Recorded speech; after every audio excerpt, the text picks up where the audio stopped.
Hello friends, જય માતાજી। હું ભાવનગરથી કુસુમબેન ચુડાસમા બોલું છું। મારા કિચનમાં તમારું સ્વાગત છે। તો આજે આપણે ભાવનગરના ભૂંગળા બટેટા બનાવીશું। તો મેં આ 500 બટેટા લીધા છે। તો એને આપણે બાફવાના છે, એટલે એને બાફીશું। એટલે પહેલાં આપણે એને છરી વડે સેજ કાણા પાડશું, જેથી એમાં મીઠું લાગે, મોળા ન લાગે એ માટે।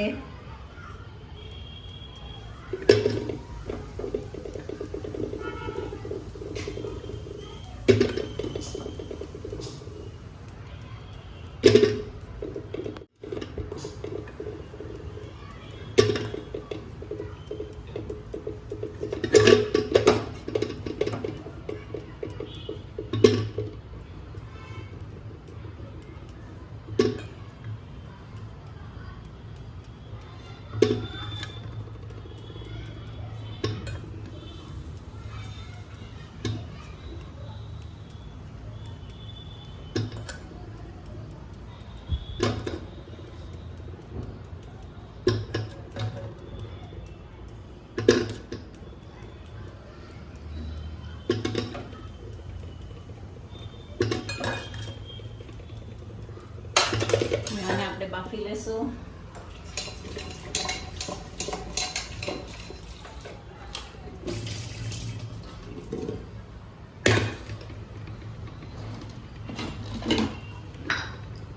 એમાં આપણે 1 ચમચી મીઠું નાખશું।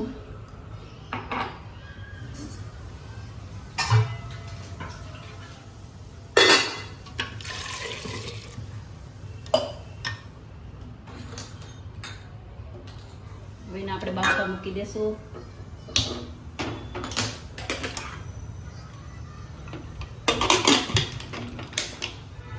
હવે આપણે લસણની ચટણી બનાવવાની છે।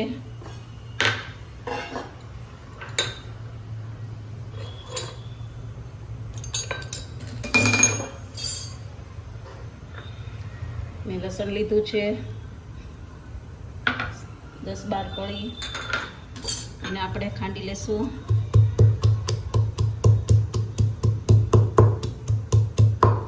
આપણે એકદમ ઝીણું ખાંડવાનું છે।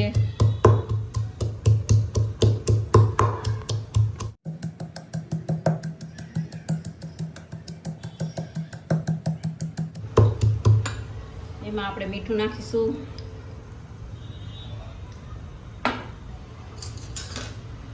એમાં આપણે 3 ચમચી મરચું નાખશું।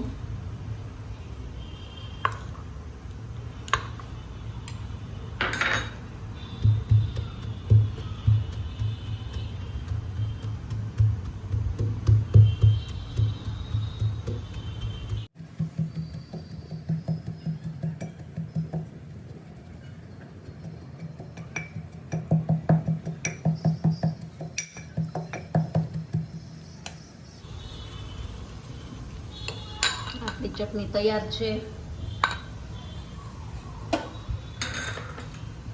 હવે અમે તેલ આમાં લીધું છે, આપણે એને ગરમ કરવા મૂકીશું। આપણે ભૂંગળા તળવાના છે, તો પહેલા આપણે ભૂંગળા તળી લેશું। આપણે તેલ આવી ગયું છે, તો આપણે ભૂંગળા તળી લેશું।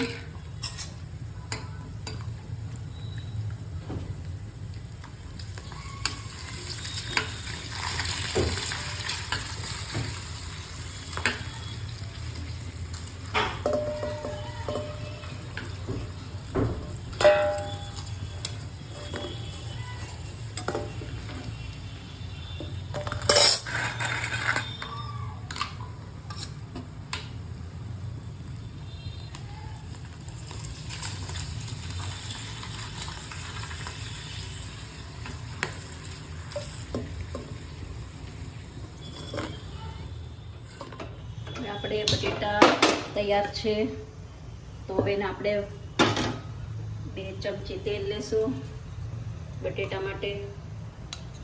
જાજુ લેવાનું નથી।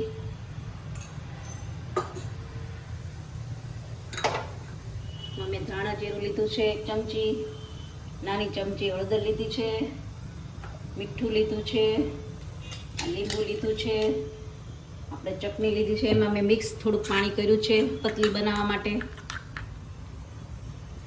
થોડું પાણી ઉમેરવાનું આપણે.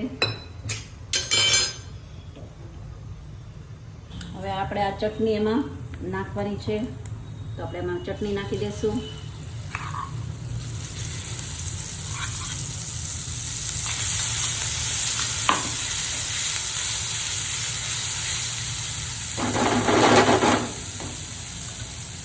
એમાં આપણે 1 ચમચી હળદર નાખશું, 1 ચમચી, 1 ચમચી ધાણા જીરું નાખીશું, સ્વાદ મુજબ મીઠું નાખીશું. આપણે બટેટામાં નાખ્યું છે એટલે થોડુંક નાખવાનું છે. હવે એમાં જોતા પ્રમાણે આપણે પાણી ઉમેરવાનું છે.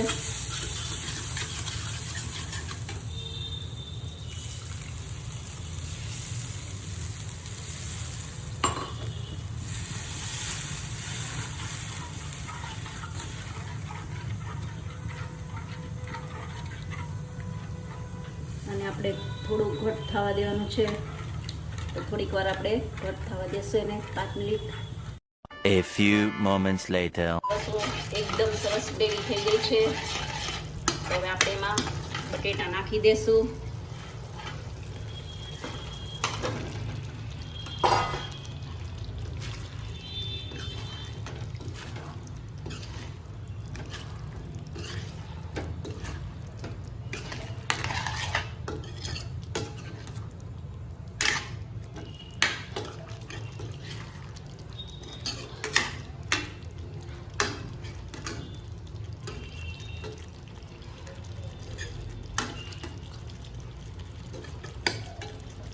આપણા બટેટા તૈયાર એકદમ થઈ ગયા છે.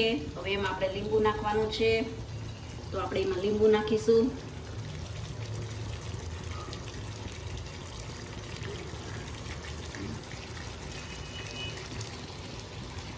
મેં 1 લીંબુ લીધું છે આખું.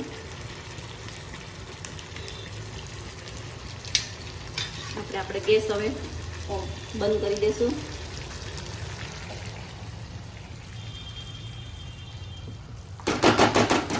એને આપણે બાઉલમાં કાઢી લેશું.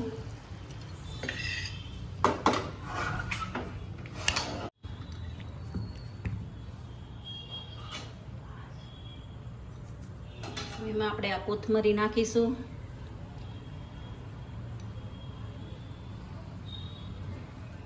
આપણા રેડી છે ભાવનગરના ભૂંગળા બટેટા તૈયાર.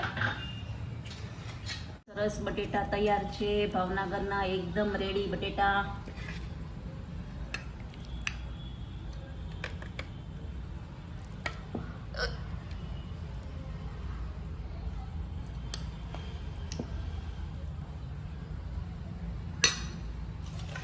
ભૂંગળા મૂકીશું આપણે.